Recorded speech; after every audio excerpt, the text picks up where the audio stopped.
Hello 9th class. हमारी important class की geometry की तीसरा पार्ट 3 है ये, जिसे हम आज करने जा रहे हैं।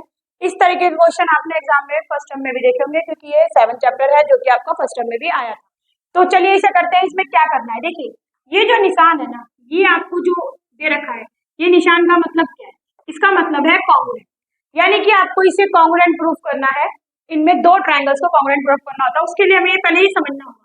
ये जो मैंने आपको बनाया, ये बड़ा ही इंपॉर्टेंट है इस चैप्टर को समझने के लिए। देखिए यहाँ पर मैंने दो लाइन डाली है और यहाँ भी डाली है। इसका मतलब ये, अगर मैं इसको ए, इसको बी और इसको सी मान लूं और इसे पी क्यू आर मान लूं, तो जो ये ए बी है वो बराबर है पी आर के। क्यों? क्योंकि दो लाइन का मतलब ये हमें गिवन है, ये दोनों साइड आपस में बराबर है।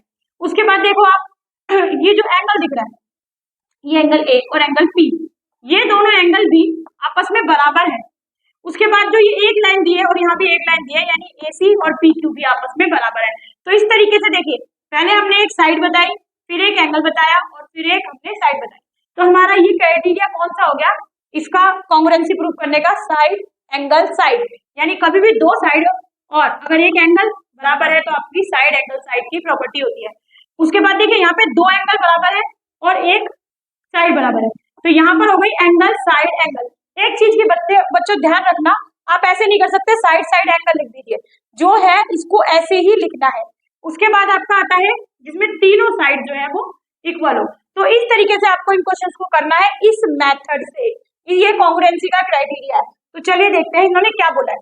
इन्होंने बोला है ट्राइंगल BOD। सबसे पहले जो बोला है ना उसको देखो, BOD, ये आपका एक ट्राइंगल दिख रहा है आपको, ये आपका एक ट्राइंगल है। उसके बाद बोला है COA, ये आपका दूसरा ट्राइंगल है। इन दोनों को कॉन्ग्रुएंट प्रूफ करना है। कॉन्ग्रुएंट का मतलब होता है, देखो ये हमारा हाथ है, अगर मैं इस हाथ पे ये वाला हाथ एक साथ रखूं तो देखिए एक दूसरे को कवर कर लेगा। कवर करने का ही मतलब होता है कॉन्ग्रुएंट, यानी ये बिल्कुल ऐसा ही है जैसा ये है, एक दूसरे को बिल्कुल कवर कर ले तो उसे हम कहते हैं कॉन्ग्रुएंट। तो देखिए जैसे ये दोनों ट्राइंगल को हमें प्रूफ करना है कि कॉन्ग्रुएंट है। अगर आपको लिखा हुआ है तो ठीक है, अगर नहीं भी लिखा और इस तरीके का निशान दे रखा है तो आप समझ जाना ये वाली साइड इसके अपने आप इक्वल है, क्योंकि इन्होंने गिवन किया है। इसको हम कहते हैं गिवन। जब इन्होंने हमें दिया होता है तो हम उसे कहते हैं गिवन है, हिंदी में कहते हैं दिया है।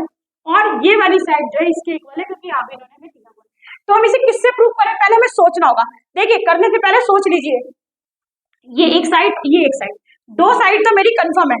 या तो मैं तीसरी साइड ढूंढ लूं इसमें इक्वल, या मैं कोई एंगल ढूंढ लूं, क्योंकि साइड एंगल साइड या फिर साइड साइड साइड। तो तीसरी साइड आप कैसे प्रूव करेंगे, कुछ भी नहीं दिया हुआ। बट आपको मैं एक चीज दिखाऊं, देखिए ये एंगल इस ट्रायंगल का और ये एंगल इस ट्रायंगल का, ये दोनों एक दूसरे को क्रॉस कर रहे हैं और ट्रायंगल बना रहे हैं। और अगर आपको याद हो तो मैंने आपकी ज्योमेट्री की फर्स्ट वीडियो में सिखाया था आपको, इसे हम क्या कहते हैं, वर्टिकली अपोजिट एंगल। जब आमने सामने के दो एंगल्स बराबर होते हैं, ये वाले एंगल बराबर होते हैं, क्या है वर्टिकली। तो यानी वर्टिकली की तरीके से हमारे बराबर हो गए और दो हमें गिवन दिया है, इस तरीके से हमारा कॉन्ग्रुएंट प्रूफ हो जाएगा। तो चलिए इसे लिखते कैसे, लिखने में गलती करते हैं, पहले हमें समझ लेना उसके बाद लिखना है। सबसे पहले हमें लिखना है इन ट्राइंगल, ये लिखना है। जिस ट्राइंगल की बात करोगे आप उन दोनों ट्राइंगलों को लिखना है, BOD and triangle COA। Hindi में लिखेंगे त्रिभुज BOD और त्रिभुज COA। आपको त्रिभुज के लिए यही बनाना है, लिखना नहीं है, इतना टाइम नहीं होता है तो जल्दी जल्दी करना है। उसके बाद हम क्या लिखेंगे, जो हमें गिवन था। क्या गिवन था, देखिए ये वाली लाइन, इस पे डबल लाइन है और ये वाली लाइन इस पे भी डबल लाइन है, यानी दोनों गिवन है हमें कि दोनों बराबर है। तो इस लाइन का नाम क्या है, देखो यहाँ से यहाँ तक है, ये क्या है O, तो BO। तो हम लिखेंगे BO इक्वल किसके है, OA, इस वाले लाइन, ठीक है। और हम यहाँ पर क्या रीजन देंगे, गिवन। गिवन इंग्लिश में और हिंदी में क्या लिखेंगे, दिया है। क्या लिखेंगे, दिया है। और हम इसे कह देंगे ये इक्वल है। उसके बाद हमें ये वाली साइड दिख रही है पर हमें साइड नहीं लिखनी, क्योंकि हमारा क्राइटेरिया है साइड एंगल साइड। तो हम पहले बताएंगे एंगल। अब एंगल को कैसे बताते हैं ये समझ लीजिए, आप बहुत गलती करते हैं। आप क्या करते हैं, एंगल वो लिख देंगे, नहीं, BOD। पिछली ज्योमेट्री क्लास में मैंने बताया था, जिस एंगल की बात करो उसे बीच में लिखना है और एंगल का निशान बनाना है। ऐसे एंगल बनाएंगे, यहाँ लिखेंगे BOD इक्वल टू किसके है, COA। इसके है COA। कैसे, वर्टिकली अपोजिट एंगल है, तो ये वाला बन रहा है और ये वाला बन रहा है, तो हमने इसे बीच में ले लिया।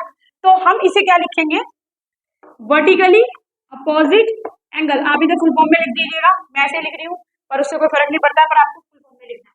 आगे है, अब हमारी तीसरी साइड है ये वाली, DO बराबर किसका है, OC। यहाँ पे मैं लिख दूंगी DO is equals to OC। तो ये भी हमें क्या था, गिवन, क्या था, गिवन। तो देखिए कितनी आसानी से हमने 3 बातें प्रूव कर दी। उसके बाद हम सीधा सीधा इसको ऐसे ही लिखेंगे जो लिखा हुआ है यहाँ पे, triangle BOD congruent triangle COA। साथ में हम लिख देंगे किस क्राइटेरिया से प्रूफ हुआ है, इससे। तो हम लिख देंगे by SAS, side angle side के थ्रू हमने इसे प्रूफ किया है। तो बताइए इसमें कहाँ पे कौन सा ऐसा मंत्र है जो आपको समझ में नहीं आता। इतना सिंपल सा क्वेश्चन है, बस आपको ये 3 तरीके याद रखने हैं और इसी तरीके से लिखना है, आप आगे पीछे ना करें और बाकी ये क्वेश्चन इस तरीके से हो जाएगा। तो अगर आपको ये वीडियो अच्छी लगी और आपको समझ में आई तो प्लीज इसे ज्यादा से ज्यादा 9th क्लास के बच्चों को भेजिए और उन्हें, ताकि वो भी इसको कर सके और अपने एग्जाम की अच्छे से तैयारी कर सके। और प्लीज हमारे चैनल को लाइक एंड सब्सक्राइब जरूर। Thank you.